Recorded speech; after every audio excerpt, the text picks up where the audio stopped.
कुछ एमसीक्यू ले रहे हैं विनिंग एंड वर्किंग के ऊपर, जो छोटे छोटे हैं, जिसका सबको आपको आंसर मालूम, कई बार गोलमोल हो जाता, उसी के लिए हम समझाते हुए बताएंगे। ठीक है, हम आपको बता रहे हैं।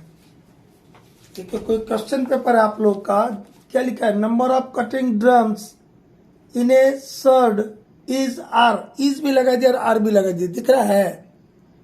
दिख रहा है ना क्वेश्चन कि ये सर्ड में कितना कटिंग ड्रम रहता है। ये क्या है? ये सर्ड क्या चीज है? दो चीज होता है, ख्याल रखिएगा। सर्ड होता है, एक डर्ड होता है। इनका फुल फॉर्म भी याद रखिएगा, सर्ड, और एक होता है dirt. First class second class के तो रखिएगा, जो नौकरी के लिए बैठता है वो बच्चा लोग भी याद रखिएगा। ये सर्ड का मतलब है सिंगल एंडेड रेंजिंग ड्रम सीयरर। ये सीयरर के टाइप्स है।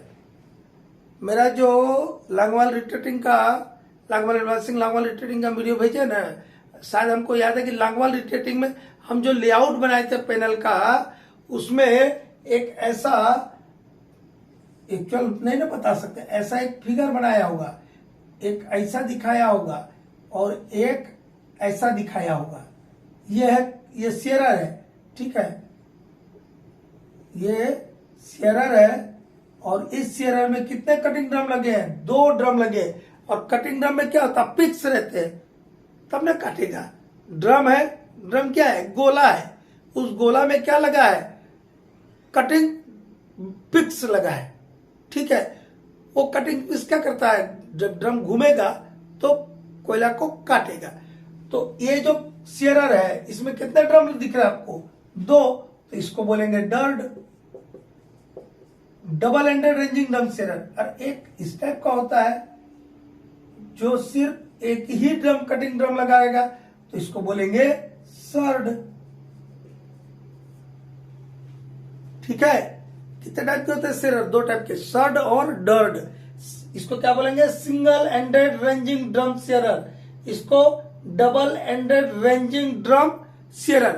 तो डबल एंडेड है, double ended ranging drum shearer मतलब कितने कटिंग ड्रम रहेंगे इसमें? 2।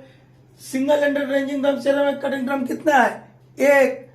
तो यहाँ पे क्या आंसर होगा आपका? नंबर ऑफ कटिंग ड्रम इन्हें सर्ड इज भी लगा दिया और ऑब्लिक आर लगा दिया, कंफ्यूजन हो जाएगा। जिसको नहीं मालूम होगा, जो अंदाजी में टिक लगाता है ना, दबा दिया, क्लिक कर दिया 1 2 3 में से कोई भी, तो इसलिए आर लगा दिया। आर लगा है मतलब यार 1 से अधिक होगा तभी ना आर लगता है प्लूरल नंबर, जबकि इज लगना चाहिए था, लेकिन इज ऑब्लिक आर लगा दिया। नहीं मालूम है तो आप गलती से भी कोई सिंगल है, सिंगल समझ के 1 लिखेगा ना, इसीलिए उसने आर लगा दिया। अब उसके कंफ्यूजन हो गया कि 1 से अधिक है तभी ना आर लिखा है, जबकि आंसर कितना? Single ended ranging drum shearer में कितना कटिंग ड्रम रहता है? कितना दिखा रहे हम यहाँ? 1। ये क्या है? ये कटिंग ड्रम है, कटिंग ड्रम है। और ये डर्ड में कितना दिखा रहे हैं? 2 ड्रम। तो इसमें पूछ लिया डर्ड में कितना कटिंग ड्रम रहता है? कितना बोलेंगे? 2। Single ended ranging drum shearer में 1 कटिंग ड्रम रहेगा। इनका फुल फॉर्म भी याद रखिएगा, इतना बार हम बोले तो कम से कम याद हो गया होगा। ठीक है, next, who frame the SSR. SSR मतलब systematic support rule for an underground coal mine. कौन प्रिपेयर करेगा? कौन प्रिपेयर करेगा? कॉलोनी मैनेजर या मैनेजर? कौन करेगा? मैनेजर।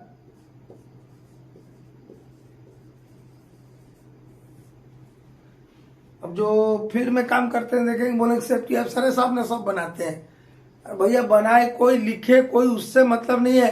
किसके साइन से जाएगा? मैनेजर के साइन से। तो किसने बनाया माना जाएगा? मैनेजर ने बनाया माना जाएगा। बाबू ये बना दे, उससे क्या लेन देना है? जिसका साइन हुआ he will be responsible for that. ठीक है, एसएसआर अंडरग्राउंड में कौन बनाएगा? अंडरग्राउंड कोल माइन के लिए एसएसआर सिस्टमेटिक सपोर्ट रूल हम रेगुलर स्टूडेंट के लिए भेजेंगे। डेवलपमेंट के लिए, डिप्लोइंग के लिए क्या एसएसआर होता है, क्या उसके लिए जो डीजीएमएस का परमिशन रहता है वो। ठीक है, ये हो गया। आरएमआर स्टेट्स पर, ये तो बच्चे ऐसा बोल दिया है, ये भी आया हुआ क्वेश्चन है, दिखाऊं क्या? आरएमआर स्टेट्स पर करके कहीं था, ये देखिएगा ये RMR स्टैंड्स फॉर दिख रहा है, RMR stands for RMR rock mass rating. क्या होता है ये? Rock mass rating, rock mass rating.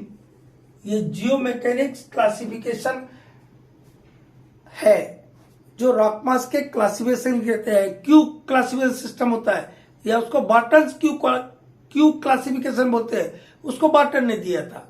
ठीक है। एक CSIR क्लासिफिकेशन होता है, ठीक है, जिसको BNSQ का RMR क्लासिफिकेशन बोलते हैं। और हमारे देश में जो CMRI और ISM ने जो रॉक मास क्लासिफिकेशन दिया है इंडियन कोल मेजरिंग स्टाटा के लिए, वो है जियो मैकेनिक्स रॉक मास क्लासिफिकेशन, या जिसको हम RMR बोलते हैं। ठीक है। अब इसी के साथ ये आपका आया हुआ क्वेश्चन नहीं, हम अपने से लिए हैं। ठीक है। ये वाला आपका आया हुआ नहीं, ये सब आए वाले थे, और कुछ आए वाले बता रहा हूं। What 5 parameters taken into account for RMR determination? RMR को डिटर्मिनेशन के लिए, RMR को निर्धारित करने के लिए कौन से 5 पैरामीटर आप लेते हैं? ठीक है। तो कौन से 5 पैरामीटर लेते हैं? हम जो हमारा इमीडिएट रूफ है, हम कई बार बताए इमीडिएट रूफ कितना होता है? Maximum 6 metre. लेकिन हमारा प्राइम कंसर्न कितने के लिए रहता है? 2 मीटर के लिए। हम बोल्ट कितना लंबा लगाते हैं? 1.5 मीटर का ही ना बोल्ट लगाते हैं जी। तो हमको ज्यादा से ज्यादा 2 मीटर, क्योंकि जो भी रूप रात में हलचल होगा, मूवमेंट होगा, वो 2 मीटर के अंदर में होता है। मैक्सिमम 6 मीटर में होगा। वो बहुत, वहां पे हम क्या लगाते हैं? वहां रूप बोल्ट लगा के क्या लगाते हैं? वहां केबल बोल्टिंग लगाते हैं। केबल बोल्टिंग और रूप बोल्ट में क्या डिफरेंस है? दोनों एक ही चीज है। केबल बोल्टिंग ज्यादा लंबा रहता है, रूप बोल्ट 1.5 मीटर का रहता है। इतना ही ना है जी। तो जहां पे रूप राक, जो इमीडिएट रूप राक जिसको बोल रहे हैं, वो 6 मीटर तक रहेगा। वहां पर क्या करेंगे? वहां राक बोल्टिंग लगाएंगे। और जहां 2 ही मीटर तक का आपका डिस्टरबेंस पैदा होगा, बाकी ऊपर ओवरलाइंग स्टार्टर में कुछ नहीं होता। हम प्रेशर थ्योरी में बताए हैं, पढ़ लीजिएगा, एक बार देख लीजिएगा। तो कौन से 5 पैरामीटर लेते हैं? क्या करते हैं? वहां से साइंटिफिक स्टडी करते हैं। ठीक है। हम 5 चीज के लेते हैं कि लेयर थिकनेस देखते हैं रूप राक का, इमीडिएट रूप राक का। अब कहीं ऐसा लिखा है, कई बार बात समझने में बच्चा लोग गलती कर देता कि रूप राक का लेयर, या लिख दे रहे silty sandstone 0.6 metre to 0.7 metre है लेयर थिकनेस। ठीक है। इसका रेटिंग 11 आता है जब आप RMR में आते तो। सिल्टी सैंडस्टोन है जो layer thickness 0.6 metre to 0.7 metre. तो बच्चा लोग क्या समझता है कि इतने का ही लिया? अरे भैया, एक लेयर का मोटाई बता रही है। ऐसा कितना लेयर होगा? 2 मीटर में कितना होगा? यदि 7 पकड़े 7 की 3 लेयर हो जाएगा। हुआ ना? कितना लेयर हो जाएगा? 3 लेयर होगा। हमको 2 मीटर कम से कम लेना रहता है। 2 मीटर का कम से कम सैंपल, हम जो भी ये चीजें नाम बोलेंगे इनका, 2 मीटर के अंदर ऊपर में क्या हो रहा है वो देखने के लिए हम लेते हैं। तो 0.6 टू 0.7 मीटर का एक लेयर है। तो 2 मीटर का लेयर है तो 3, ये 4 लेयर आएगा। 0.6 मीटर लेंगे तो 4 हो जाएगा। वो लेयर बता रहा हूं। टोटल सिर्फ मतलब रूप राक में 0.6 मीटर सैंडस्टोन है क्या? अब डेप्थ से लीजिएगा तो कितना होगा? हमको 2 मीटर की बात कर रहे हैं हम। ठीक है। ये हुआ क्या लिया? पहला लेयर थिकनेस। दूसरा लेते स्ट्रक्चरल फीचर्स। ये बड़ा महत्वपूर्ण चीज है जिसमें ज्वाइंट सब देखते हैं। ज्वाइंट से क्या? ज्वाइंट से तो वाटर वहां से आ जाएगा, स्लिप करने का डर रहेगा। बोल्ट अच्छे से लगाएगा तो भी फेल करेगा। ठीक है। बोल्ट वैसा बहुत कुछ काम करता है, फिर भी थोड़ा बहुत दिक्कत करेगा। स्ट्रक्चरल फीचर्स हो गया। ज्वाइंट्स, कितने सेट ऑफ ज्वाइंट मिल रहे हैं? 1 set of joint, 2 set of joints. ठीक है। ये देखते हैं स्ट्रक्चरल फीचर्स में। स्लिप, क्लीट, ये सब भी उसको अकाउंट में लेते हैं। उसके बाद आता है रॉक स्ट्रेंथ। रॉक स्ट्रेंथ में हम स्पेशली लेते हैं कंप्रेसिव स्ट्रेंथ। क्या है? रूफ रॉक का, वो 2 मीटर के जो इमीडिएट रूफ है उसका। ठीक है।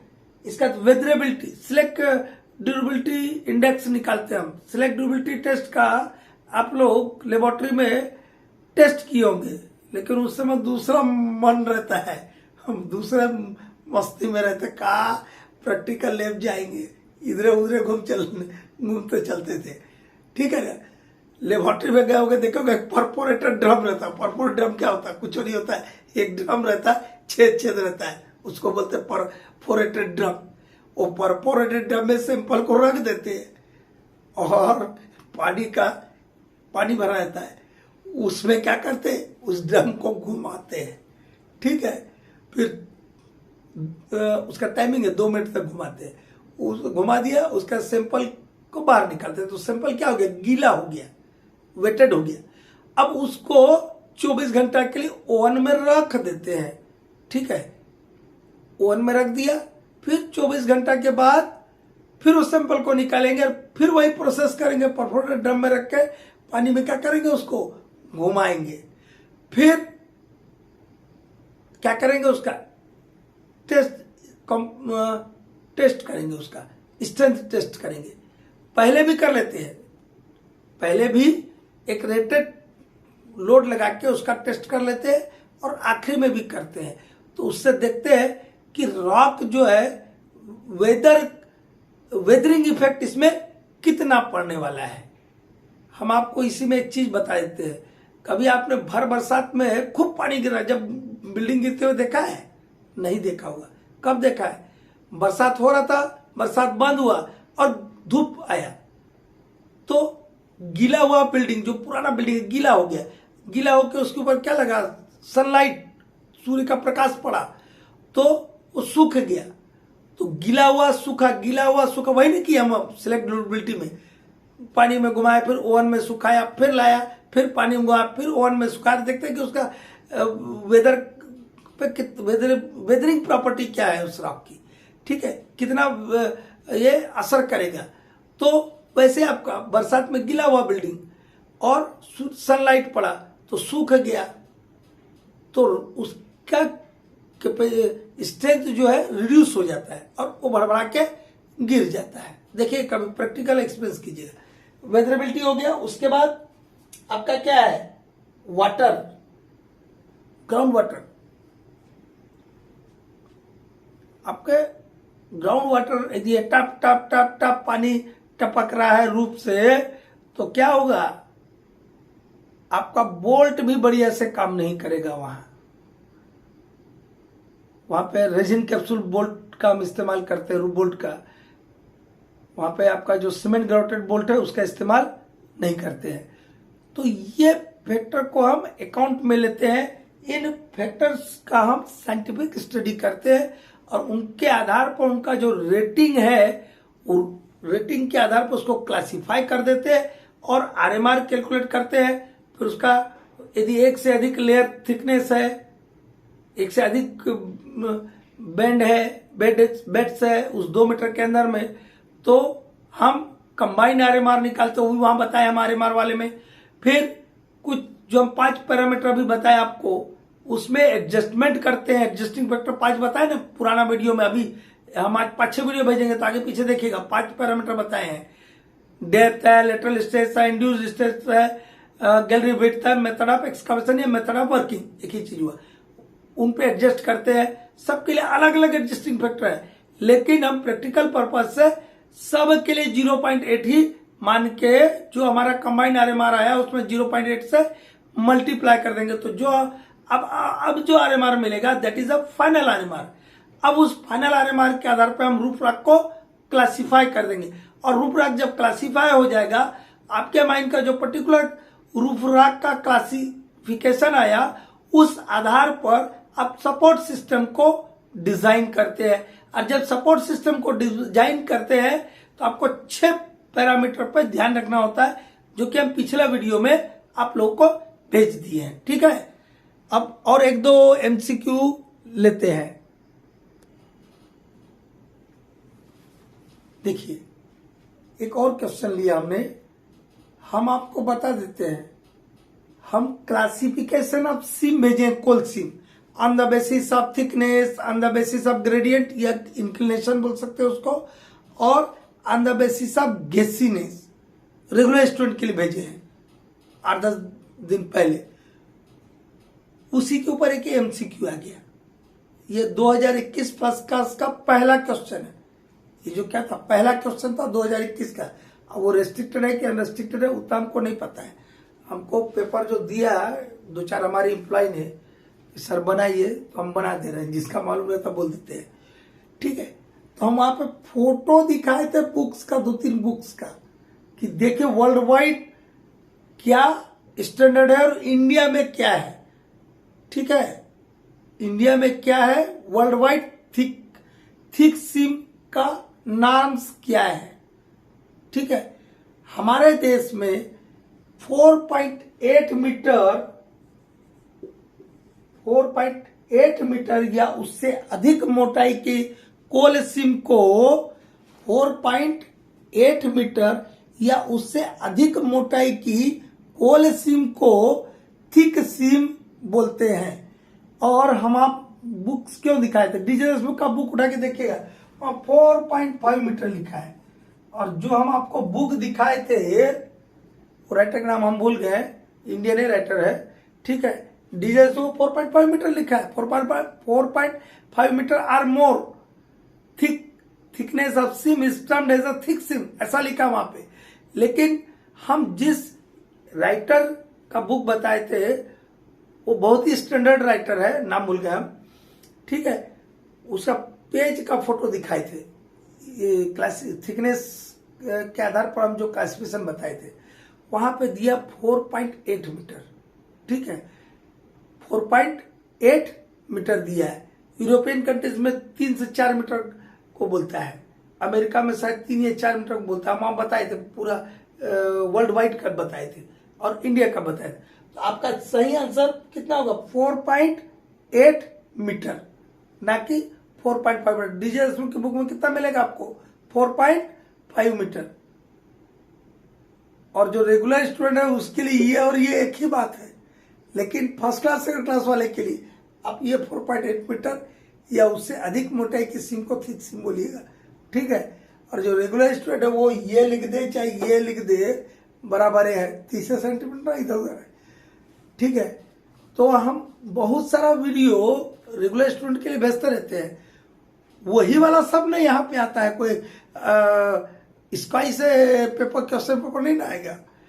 तो आप उनको भी वीडियो देखेगा, 3 वीडियो हम भेजे सिम क्लासिफिकेशन के ऊपर 8-10 दिन पहले, उसको भी देखेगा, वहां ज्यादा बताते हैं।